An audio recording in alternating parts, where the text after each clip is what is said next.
이번 캡사이신 영상에서 요한복음 편을 선택하셨는데요. 요한복음을 선택하신 이유가 있으신가요? 안녕하세요. 반갑습니다. 저는 이화대학에서 성서신학으로 학위를 받고요. 지금은 같은 대학에서 학생들을 강의하면서 가르치고 있고요.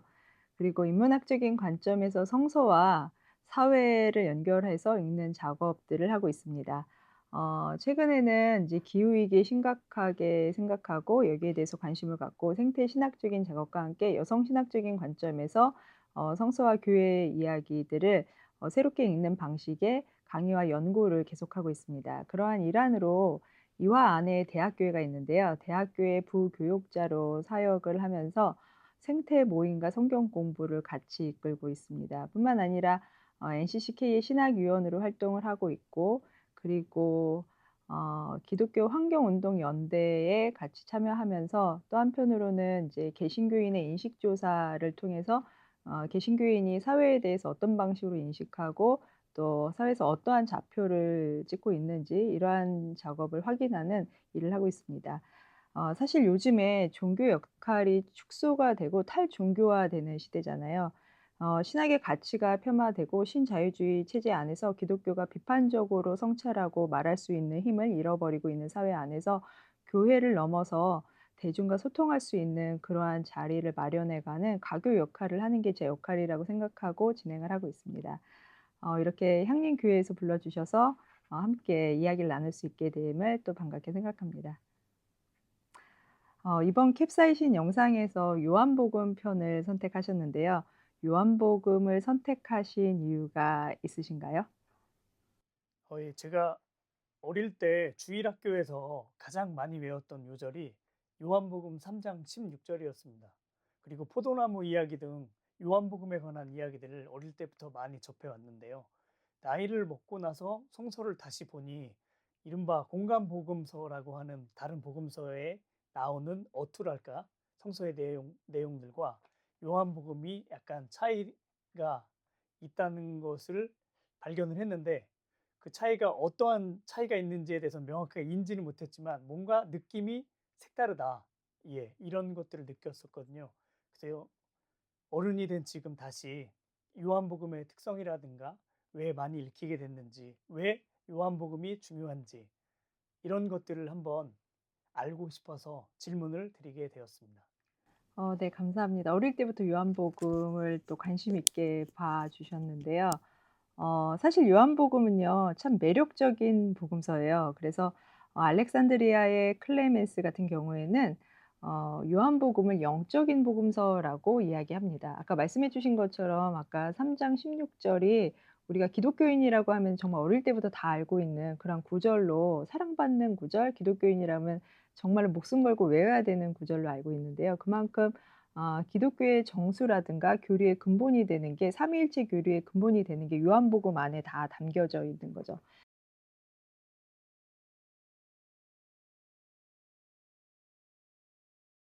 근데 이렇게 본다면 이제 요한복음이 우리에게는 되게 의미 있고 독특하지만 과연 어떻게 공간복음서와 요한복음이 의미 있는가라고 보면은 그 차이점을 잘 알지 못하는 경우가 많이 있습니다.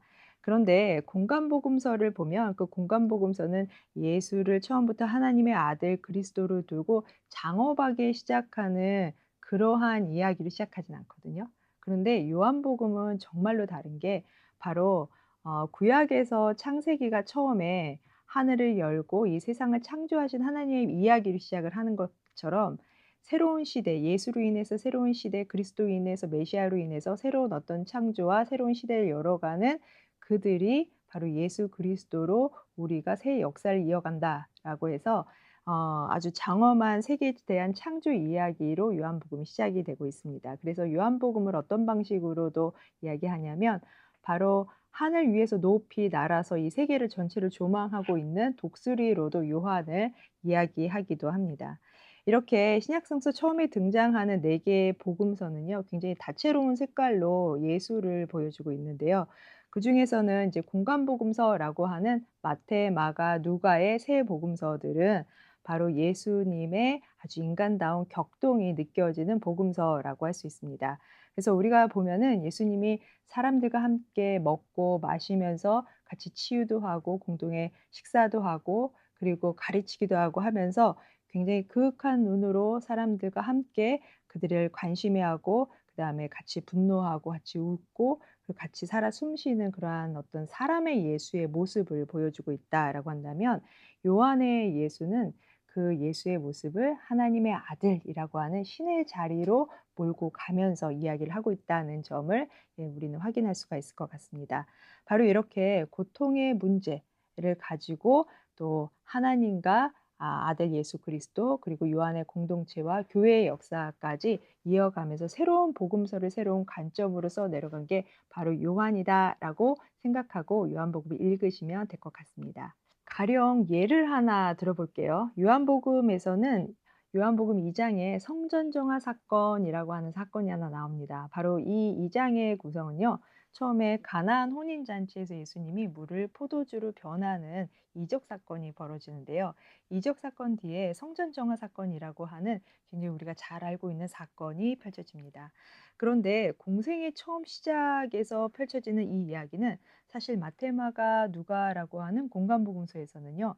예수님의 순환사와 직전에 벌어지는 사건으로 등장합니다. 이렇듯 하나의 사건인데 위치가 굉장히 다르다라고 하는 것을 우리가 알 수 있는데요. 이렇게 하나의 사건을 다른 위치에 둠으로써 요한의 저자들과 공간복음서의 저자들은 이 이야기를 통해서 궁극적으로 무엇을 말하고 있을까라고 하는 얘기를 우리가 궁금해하면서 성서를 읽어볼 수 있다라고 하는 지점인 거죠. 그래서 요한복음은요. 성전을 깨끗하게 하는 정화 사건을 통해서 바로 새로운 시대는 예수 그리스도로 말미암아 오는 새로운 시대는 바로 성전이 예수님이야. 바로 다른 어떤 건물이 아니라 예수 자체가 성전일 거야라고 하는 식으로 새로운 시대에 대한 어떤 선포를 이어가면서 그의 어떤 공생애를 시작을 하고 있다면 공간복음서는 오히려 이렇게 성전 정화 사건을 통해서 예수님이 순환받고 체포당하고 그리고 죽음에 이르는 그런 사건을 가속화하는 계기로 작동하고 있다라는 지점이라고 볼 수가 있을 것 같습니다.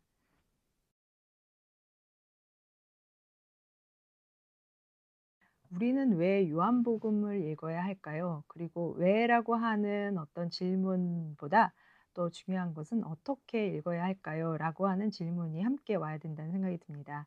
사실 요한복음을 읽을 때 다시 말해서 공간복음서와 다른 관점으로 서술된 예수를 읽으면서요.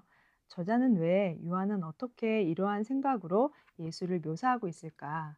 라고 하는 질문을 해볼 수가 있고요. 또 한편으로는 이러한 예수를 그려야만 했었던 그리고 이 복음서를 읽을 요한의 공동체는 어떤 상황에 있었을까라고 하는 질문을 같이 해볼 수가 있을 것 같습니다. 왜냐하면 모든 저자들은 이 성서라고 하는 복음서라고 하는 이 텍스트를 읽을 독자들을 염두에 두고 글을 썼기 때문에 그러하다라고 생각하시면 됩니다. 그래서 요한은 바로 이러한 복음서, 다시 말해서 그들의 어떤 신학과 그들의 경험과 그들의 신앙을 통해서 채색이 되고 고백이 된 그러한 예수 그리스도를 읽을 요한 공동체를 염두에 두고 요한의 복음서를 쓰고 그리고 같이 읽고 그들의 고백 안에서 그들의 신앙의 정체성을 형성해냈다라고 보시면 될 것 같습니다. 그러면 우리는 왜 요한복음서를 읽어야 될까요? 바로 요한복음서는 공간복음서하고는 다르게 굉장히 우리에게 특별한 주제를 던져주는데요. 그 특별한 주제라고 하는 거는 바로 요한 공동체가 고통받는 그리고 박해받는 상황 안에서 고난의 예수 그리스도 안에서 그들의 자신의 상황을 본 것처럼 우리 이렇게 고통받는 인간들이 역사의 현실 앞에서 역사의 현장 앞에서 하나님을 앞에 두고 어떻게 세상과 대면하면서 살아야 되는가라고 하는 질문에 대한 해답을 던져주는 복음서라고 저는 생각합니다. 그리고 바로 이 지점이 제가 요한복음에 대해서 관심을 갖고 또 연구하기도 한 그러한 또 지점이 되기도 합니다.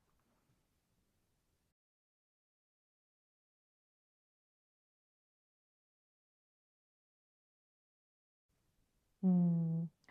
이 지점도 참 '성서를 어떻게 읽을까?'라고 하는 것과 연결이 되는데요. 우리가 성서를 읽을 때 특히 인제 각 복음서들마다 차이를 무너뜨리고 읽는 경우가 굉장히 많이 있거든요. 아까 말씀하신 것처럼 요한을 읽을 때는 다른 어떠한 복음서들보다도 다른 성서의 어떤 이야기들보다도 언어가 특별한 언어들이 많이 나오는 것을 우리는 확인할 수가 있습니다. 예를 들어서 어둠이라든가 빛이라든가 영원한 생명이라든가 보혜사 성령이라든가 혹은 한편으로는 또 성령에 관한 이야기를 해도 믿는다라고 하는 이야기들이 반복돼서 나타나는 그러한 어떤 경험들을 성서를 읽을 때 아마 여러분들이 확인해 보실 수 있는 경험이라고 생각합니다. 왜냐하면 저자들이 이렇게 독특한 경험에 근거해서 그들의 관점을 가지고 복음서를 서술했기 때문에 우리는 성서에서 이러한 차이에 대한 고백들을 고려하면서 성서를 읽어야 된다라고 생각이 듭니다. 이렇게 차이의 고백이라고 하는 것은 그 저자들이 경험하고 그 저자들이 경험에 담보하고 있었던 삶의 고백을 정직하게 드러내는 방식이라고 생각하기 때문에 그럽니다. 근데 한편으로는 오랜 시간 동안 교회가 그동안에 이런 각칙의 경험들이라든가 그 차이라든가 이 언어들을 무시하고 한편으로 교리화된 성서, 그다음에 우리가 특별히 좀 경직화된 그러한 어떤 교리들만 가지고 성경 공부라든가 아니면 설교 안에서 계속해서 이야기해 왔기 때문에요. 이러한 성서 읽기를 탈피해서 성서를 낯설게 보는 작업, 또 비판적으로 보는 작업, 한편으로는 통찰의 힘을 가지고 보는 작업들이 우리에게는 필요하다는 생각이 듭니다. 왜냐하면 우리에게는 굉장히 소중한 전통이 있는데요. 종교개혁의 전통에 따라서 끊임없이 개혁하는 교회, 또 한편으로는 이 세계 안에서 우리가 살아가면서 성서와 함께 끊임없이 저항하는 교회라고 하는 교훈을 우리 역사 안에서 가지고 있기 때문에 그러합니다. 그래서 우리가 요한복음을 읽을 때는 정말로 뜨거운 가슴을 가지고 이렇게 끊임없이 저항하면서 또 한편으로는 개혁하면서 이들의 언어를 좀 민감하게 받아들이고 그들의 신학적인 어떤 그 사유의 깊이에 빠져드는 그런 경험을 한번 해 주셨으면 좋겠습니다.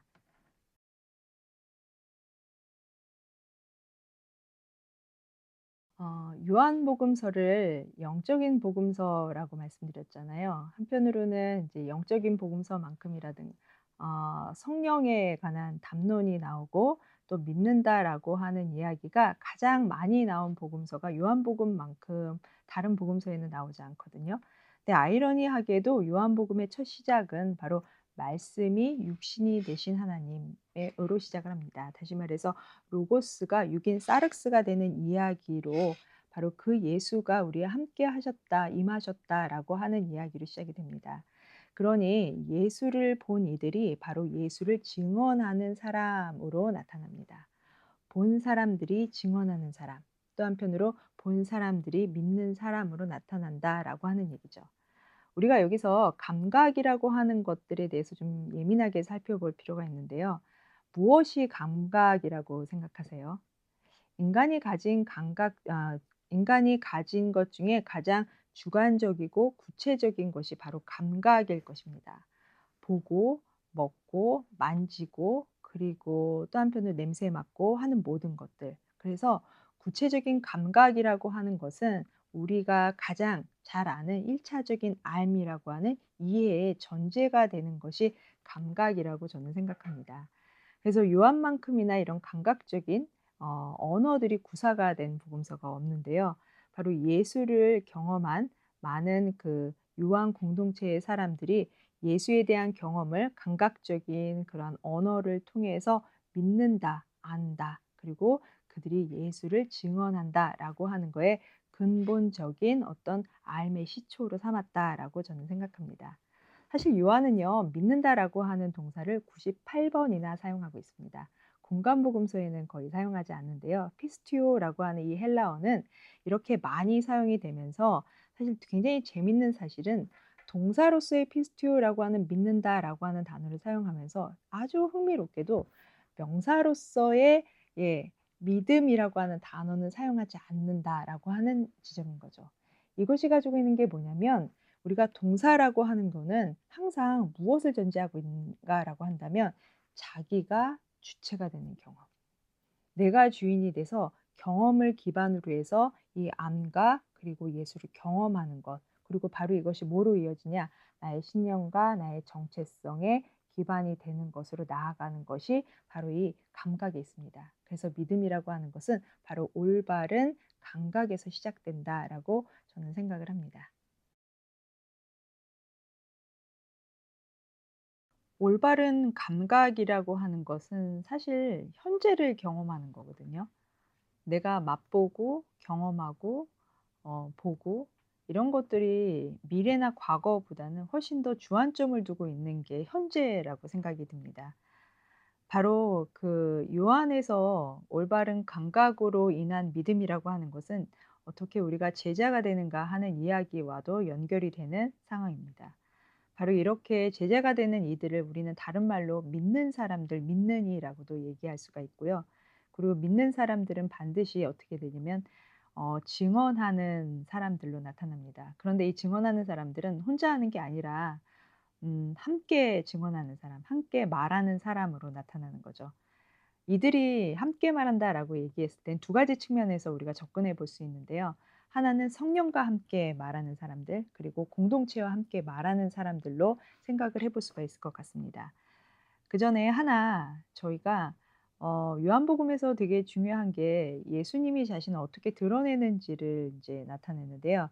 에고 에임이 "나는 무엇이다."라고 하는 선언적인 말씀들이 나와요. 아마 잘 아시는 건데요. 아마 앞에 여기에 듣는 분이 계신다면 제가 아마 퀴즈를 냈을 텐데 그 7 가지가 뭔지 제가 그냥 이야기를 해 드리겠습니다. 하나는 "나는 생명의 떡이다. 나는 세상의 빛이다. 나는 양의 문이다. 나는 선한 목자다. 나는 부활이요 생명이다. 나는 길이요 진리요 생명이다. 나는 참 포도나무다." 라고 하는 나는 무엇이다라고 하는 굉장히 명령적이고 선언적인 그런 이야기로 예수가 누구인가라고 하는 것을 계속해서 이야기하고 있습니다. 사실 이 요한복음이 예수는 누구인가라고 하는 이야기는 다시 말해서 요한복음의 저자가 요한의 공동체가 예수는 누구인가를 끊임없이 추구함으로써 예수를 통해서 우리는 누구인가에 대한 감각들을 경험한 것들을 고백하는 차원이라고 생각을 하시면 됩니다. 그런데 감각과 관련해서 예를 하나 들어볼게요. 이 요한복음에서 가장 충일하게 가장 우리가 영적인 복음서라고 말할 수 있는 것은 성령의 활동만큼이나 중요한 언어가 나타나는데 그것이 바로 영원한 생명이라고 하는 단어일 것입니다. 우리가 보통 얘기하는 구원이라고 말하는데 구원을 다른 말로 해서 영원한 생명을 가진 이들이라고 우리가 생각해 볼 수 있죠. 하나님은요, 생명이고, 그리고 사랑이고, 그리고 우리에게 빛 그 자체인데요. 요한복음만큼 생명의 힘과 그 충만함으로 가득한 복음서는 없을 것입니다. 제가 요한복음을 전공해서 요한을 너무너무 지금 자랑을 하고 있는데요. 이렇게 요한에는 생명의 힘과 이 충만함이 이 언어에 깃들여 있는 것을 여러분이 성서를 읽으시면서 꼭 다시 한번 발견하시고 또 경험하시기 바랍니다.